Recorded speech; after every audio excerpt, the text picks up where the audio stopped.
Om Jnanatimirandhasya Jnananjana Shalakaya Chakshurunmilitam Yena Tasmai Shri Gurave Namaha. Swami, you are completely free from all vice. You are well versed in all the scriptures famous for religious life and in the Puranas and histories as well, for you have gone through them under proper guidance and have also explained them. Purport. The Goswami, or the bona fide representative of Sri Vyasadeva, must be freed from all kinds of vices. The four major vices of Kali Yuga are illicit connection with women, animal slaughter, intoxication, speculative gambling of all sorts. The Goswami must be freed from all these vices before he can dare to sit on Vyasasana. No one should be allowed to sit on Vyasasana who is not spotless in character and who is not freed from the above-mentioned vices. He not only should be freed from all such vices, but must also be well versed in all revealed scriptures according to the Vedas. The Puranas are also part of the Vedas, and histories like Mahabharata or Ramayana are also parts of the Vedas. The Acharya or the Goswami must be well acquainted with all this literature. To hear and explain them is more important than reading them. One can assimilate the knowledge of the revealed scriptures only by hearing and explaining. Hearing is called Shravana and explaining is called Kirtana. The two processes of Shravana and Kirtana are of primary importance to progressive spiritual life. Only one who has properly grasped the transcendental knowledge from the right source by submissive hearing can properly explain the subject. Vishvayauchu Vayakhalu Puranani Setihasam Chanaka Akhyatani Apyadithani Dharma Shastrani Yanyata. Translation: The sage said, respected Sutta Goswami, you are completely free from all vice. You are well versed in all the scriptures, famous for religious life, and in the Puranas and histories as well, for you have gone through them under the proper guidance and have also explained them. Srila Prabhupada begins this purport by defining a Goswami as a bona fide representative of Sri Vyasadeva. The rishis, that's Shonakadi Rishi, means the rishis beginning with Shonaka, are addressing Sutta, who Srila Prabhupada always refers to as Sutta Goswami. So the literal translation of Goswami is not anything like a bona fide representative of Sri Vyasadeva. It simply means one who controls his senses. It can also mean one who controls cows. It can also mean one who controls the earth. But it's generally taken to mean one who controls the senses. So what Srila Prabhupada is stressing here is that to be a bona fide representative of Sri Vyasadeva, one must be a Goswami, one must control the senses. This is discussed by him, by Srila Prabhupada, in the preface to what? Who can say? Preface to which book? Nectar of Instruction. Based on the first verse of the Nectar of Instruction, which is? You can all say? All say together, Vacho Vegam Manasah Kroda Vegam Jiva Vegam Udarakasta Vegam Etan Vegam Yo Vishaheta Dhira Sarvam Apimam Pridivim Sashishat. Which means the urges of the urge to speak, the urge to indulge the tongue in various tastes, the urge to Vacho Vegam, Manasa Krodha Vegam, the urges of the mind and anger, the urges to fill the belly and to indulge the genitals. All these, if they are controlled, then one becomes dhira, a self-controlled person, peaceful person. And Rupa Goswami says that such a person is qualified to make disciples within this world, or all over the world. So based on this, Srila Prabhupada says that a Goswami is a bona fide representative of Sri Vyasadeva. It's not simply a matter of being a scholar. Vyasadeva was a great scholar. Many people have translated or tried to explain the works of Vyasadeva. There's coming out of Oxford University under the editorship of Max Muller was the series of books, the ancient books of the East. Translations of the Vedas, the Puranas, the Vedanta Sutra, Manusmriti, and many other such books, including Buddhist books. So they're translated, but by, as Srila Prabhupada would call it, by dictionary knowledge. The people, they have got some mastery of Sanskrit, but they are not Sanskrit. Sanskrit means fully purified or fully affected. They are not purified. Therefore, they have no insight into the meaning of Shastra. They do not have Sanskriti, which means culture.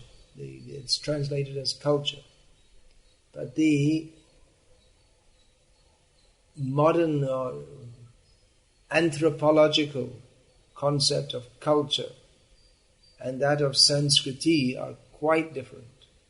Although the anthropologists and sociologists would consider Vedic culture to be just another culture in the world.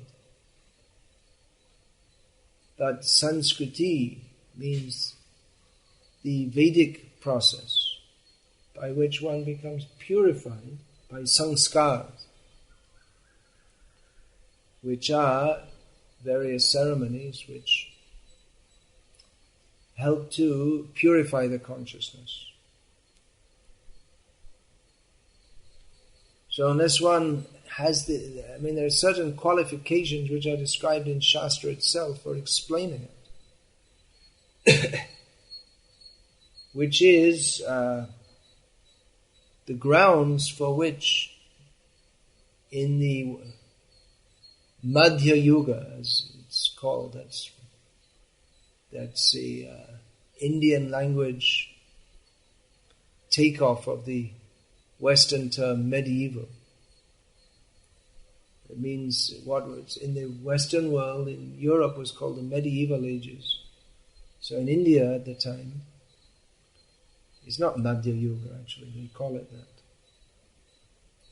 But in India at the time, there were, at the same time, around the time of Chaitanya Mahaprabhu, which is actually the end of the medieval period in the West. It's the beginning of the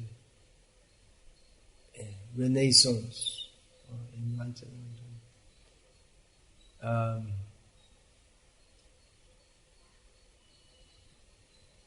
So at that time there were religious books being written in the vernacular languages of India, such as Sri Chaitanya Bhagavat and Sri Chaitanya Charitamrita.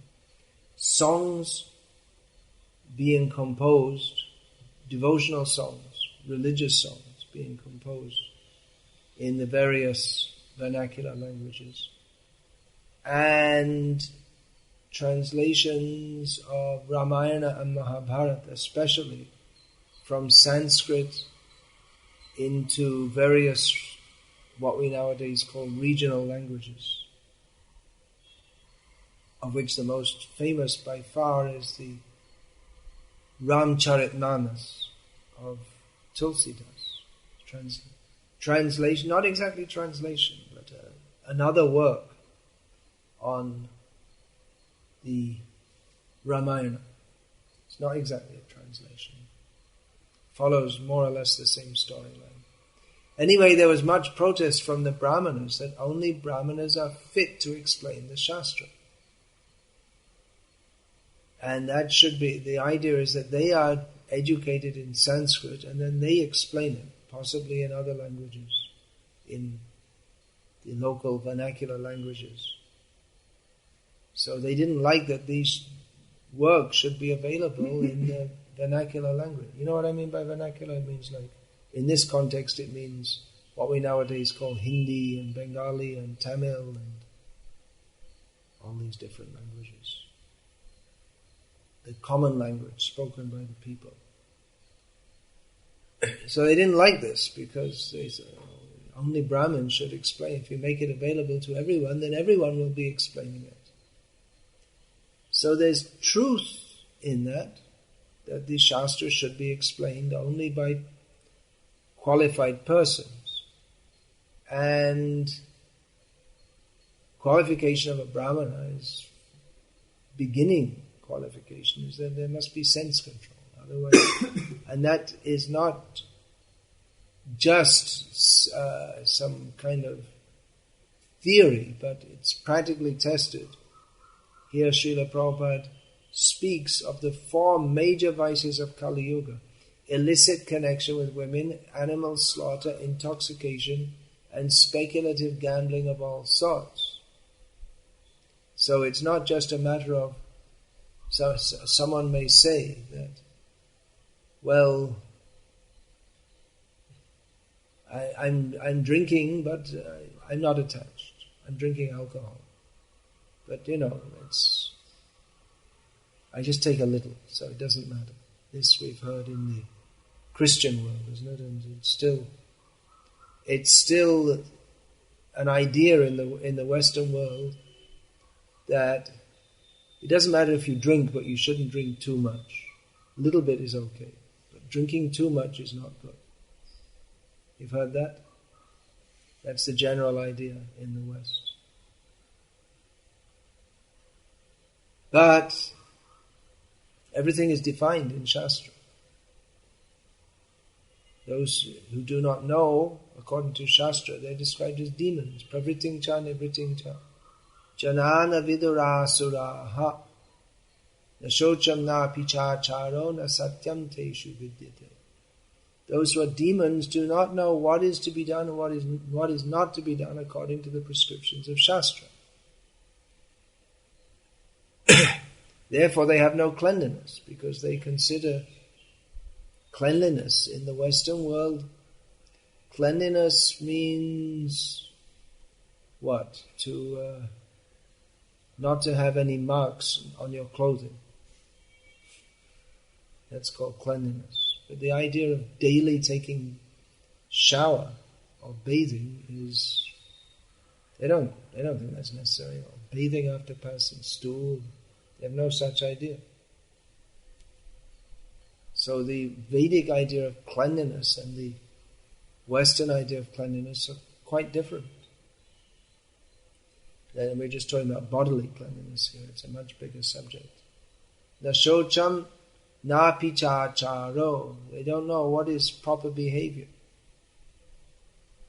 In England, where the present bag of stool that I'm inhabiting is from, it's considered proper to say please and thank you all the time. So, please give me another piece of roast beef. Roast beef is the symbol of a true Englishman, they consider. So, very politely asking for some more roast beef, because they don't know. They think it's proper and good to eat roast beef, but according to Shastra, this is extremely sinful.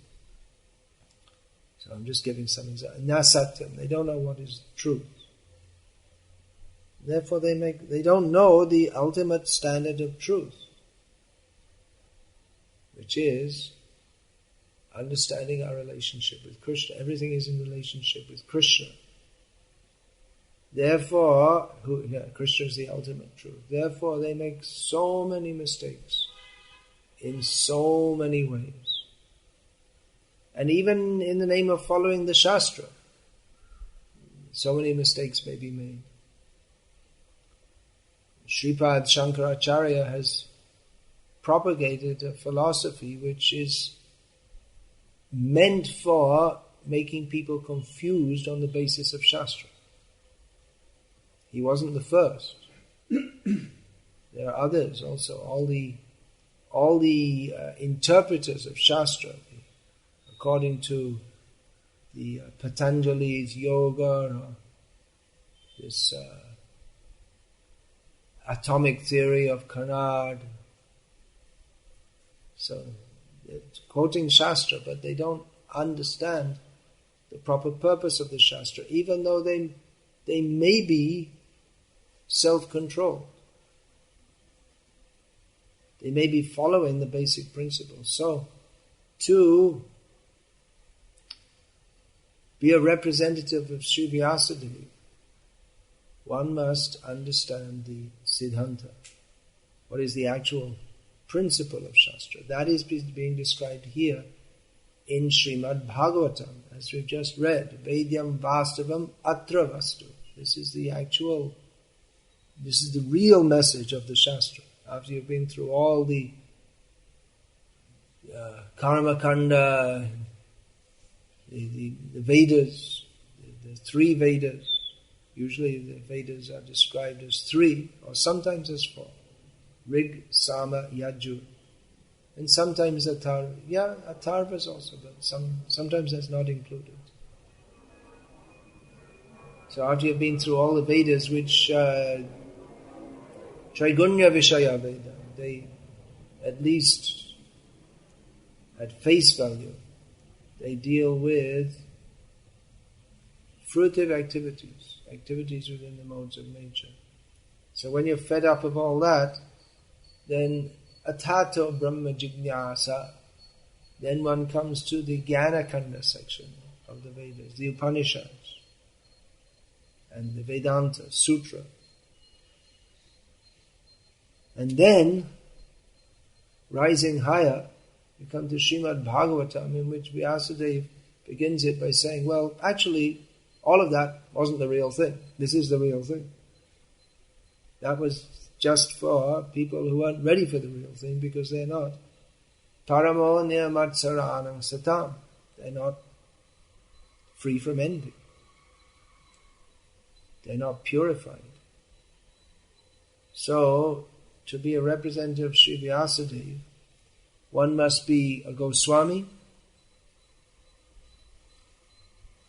not a Bhog-vilasi, not one who indulges in, just take it out, sensual activities. One must be in control of the senses, one must be free from envy, and one must have studied Shastra under the guidance of one who is in the proper parampara, hearing. One must have heard it. Srila Prabhupada's books are written in a manner that is very clear, but still people misinterpret them. Or they give a different interpretation from, or let's put it this way, there are different interpretations of Srila Prabhupada's books and his teachings, which just goes to show how the system of breaking parampara, yoga nashta parantapa, that happens, that Lord Krishna explains in Bhagavad-gita, that one simply, the parampara that's coming down by hearing and explaining, but it becomes spoiled. Well, how does that happen? If there are two people here from the same bona fide source, but one gets a different understanding to the other, that's what happens. Just like in the case of Brahma, he instructed simultaneously Indra, the king of the demigods, and Virochana, the king of the demons, came for instruction to Brahma in Atma Gyan, knowledge of the self. So Brahma started off by saying that, well, Atma means the body. So the body is the self. And Virochana said, very good, that's what I thought. Thank you very much. See you later. And he left. And Indra said, well, isn't there something more? He said, Brahma said, there certainly is. Now Virochana's gone, let's discuss it. So it's true that Atma means the body, but that's not the highest meaning of it. But Virochana was convinced that, yeah, well, Atma means the body, so the body is all in all. That's most important. So he heard, but he didn't. Why didn't he wait, as Indra did, to get higher knowledge? If one is going to get knowledge, it's presumed that one should want to get that knowledge to the highest level. You would think like that, but actually many people don't. Many people want, they have a preconception of what is the highest knowledge, and they only want, they're not very interested in actually hearing from others, but they will do if they think that hearing, what is there, will bolster what they already consider to be correct. So in other words, they're not fit to be disciples. They're not inquisitive to hear knowledge. They don't think that anyone is fit to teach them. They have a preconception, and they don't want to change that. So one has to be a disciple like Arjuna. Shishaste hang shadimam twang papannam. One has to be ready to hear from the bona fide authority. Srila Prabhupada often used the example of a blank slate. When approaching the spiritual master, one should be like a blank slate. That means without any preconceived notions. Blank slate. Slate means in this context like a blackboard. So if it's already full up with writing, then you can't write anything else, or you have to wipe it all out. But to save the teacher the difficulty of wiping it all out, you come empty. Now I understand, I don't know anything, you teach me. But if one comes with preconceptions, it's very difficult to teach, because preconceptions means illusion. If whatever we have learned in this world, in millions of lifetimes, and in this lifetime, if it's not heard from a bona fide source, it's either wrong or it's understood wrongly. It may be correct. For instance, it's correct to state that New Delhi is the capital of India. But how we understand what is the position of India within the universe, and how we understand the temporality and the ultimate, the non-importance of that such knowledge is ultimately of no real worth. So understanding it from the perspective of the absolute truth, this knowledge is not important. It may be of some temporary importance while we're living in this world to understand this, or to know this. It's not really a matter of understanding it. It's a simple point.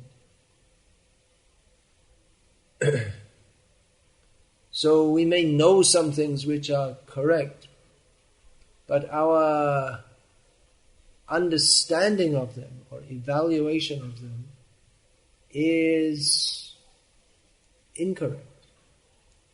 So one has to come as a blank slate. That means without preconceptions.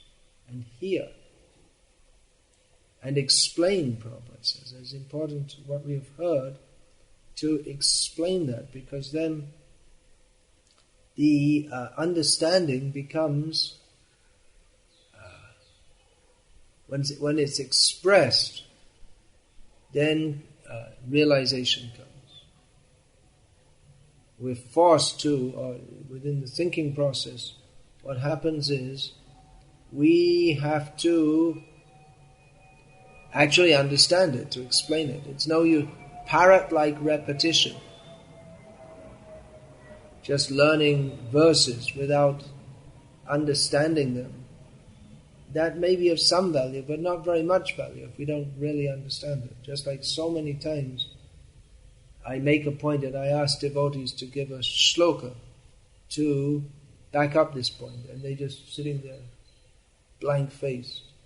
And then I suggest the first lines, and then they chant the shloka. It means they know the verse, but they don't know how to apply it. So it's not very... it's not much realization. They're learning like a parrot, you could say, which is all right. That's better than learning nonsense, parrot-like. But actually, to be a disciple, one has to be intelligent, not a robot.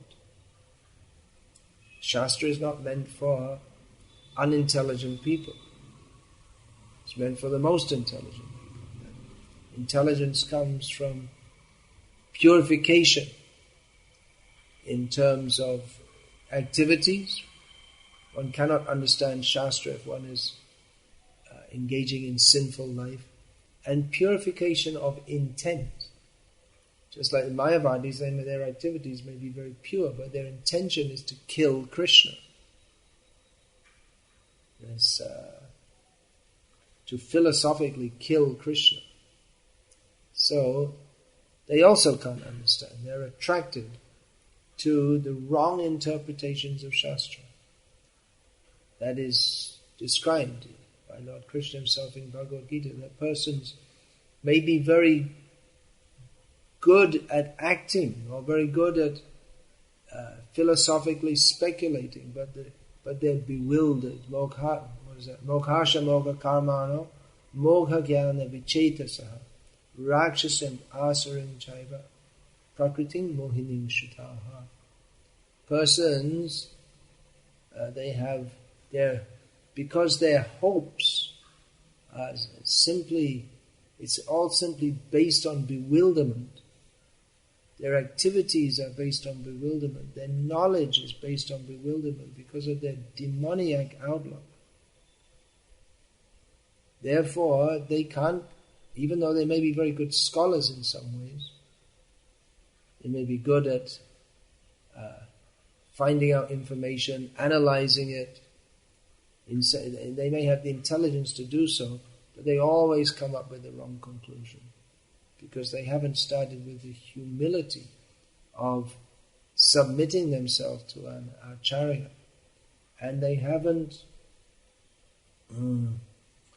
They don't have the intention to surrender to Krishna. Just like when Giriraj Maharaj first approached Srila Prabhupada, the first time he saw him, at the end of Prabhupada's lecture, Giriraj Maharaj asked, this is before he surrendered in devotional service and became a devotee. He asked about understanding God, and Srila Prabhupada said, do you want to be God or do you want to serve God? Srila Prabhupada threw a question back at him, and then Giriraj Maharaj realized that actually my idea was I was thinking of being God, but the real thing is to serve God. So by replying with a question, Srila Prabhupada exposed to Giriraj Maharaj his own perverted mentality, which he needed to change. So if we're thinking of being God, then we cannot be a disciple. And to make a very dangerous guru. These are some of the principles being discussed here. Very important subject. It's very important to distribute these books. You see, there's so many. Prabhupada makes it very clear that these activities are sinful, and people in modern Hindu society, modern Hindus, they think that, well, it's all okay. Many of them think like that. It doesn't matter. Eating meat, smoking, drinking. What's the harm? No harm. We're all God. Everything's God. Or every opinion is as good as any other. So in this way they are contaminated. So please distribute these books, which is the light